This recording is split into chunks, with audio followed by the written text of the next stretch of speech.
to the next episode of Pokemon.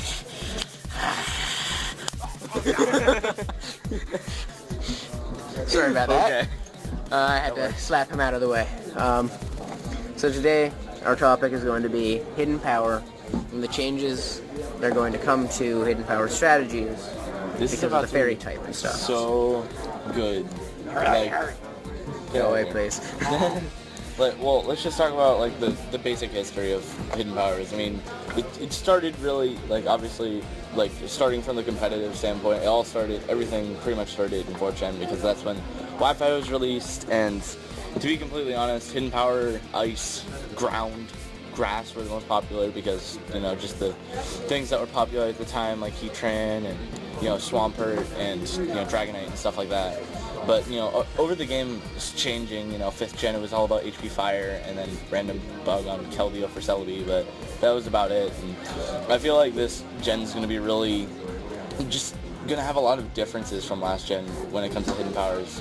I kind of want to say I'm expecting a Hidden Power Steel or a Hidden Power Poison coming out of a Dragon. Maybe Hidden Power Steel instead of Poison, just because it deals with protect against the fairies and stuff. I was actually more thinking because it also hits Steel for nothing ridiculous damage, but at least resisted damage rather than just immune damage. I guess it's true. I think that the dragons will need some sort of protection from fairies. And so they'll try to. You'll see a lot of changes to strategies. I feel just that they're going to have a lot more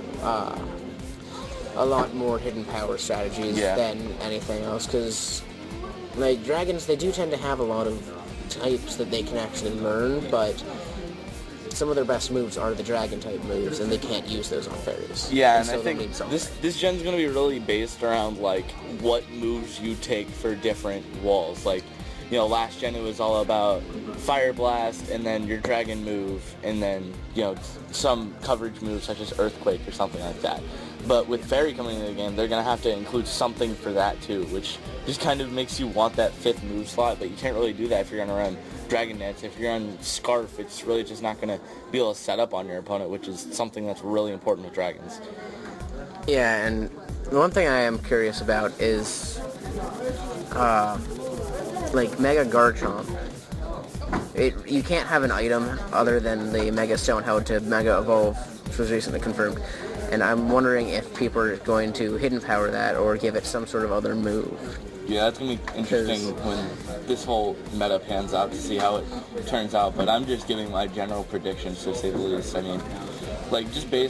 mean, I've been playing Pokemon long enough that I feel that these could be accurate, to say the least, maybe. But, if something like this were to occur, I would just not be surprised. Yeah. And, there are, things, because I don't think they really did many super effective changes. I think they just changed what affected what to what, to not very effective from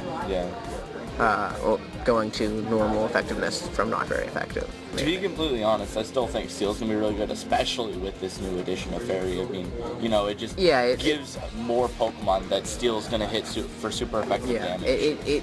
Steel was always kind of underwhelming other than for defensive purposes because it wasn't super effective against much. And then, T-Tar got big because of the whole Weather War, and it hit that way too hard with superpowers and bullet punches, and it can still just dish out damage in Scissor's case, and then, everything else is just really defensive. So I feel like Hidden Power Fire is still going to be huge.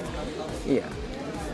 And maybe even Fire Blast on Dragon. I mean, I wouldn't be surprised to still see that in this next gen. Yeah, I'm excited to see what all goes on with the different, actual movesets people are going to be using. Yeah. And I really think it's all going to be dependent on that last coverage move, because... Yeah. Or if they just go and, choice themselves or give themselves a life orb with no setup move, because... I don't know, taking advantage of your opponent switching with setup moves is really, really good. I don't know how that's going to... I think that's going to really affect the metagame. Yeah. Well, that's about all we have for this one, so... Keep it fresh. Peace. Peace, yes. If you liked this video and would like to see more, please subscribe to us on YouTube and follow us on Google+, where we post behind the scenes things, funny pictures, and more. We hope to see you there.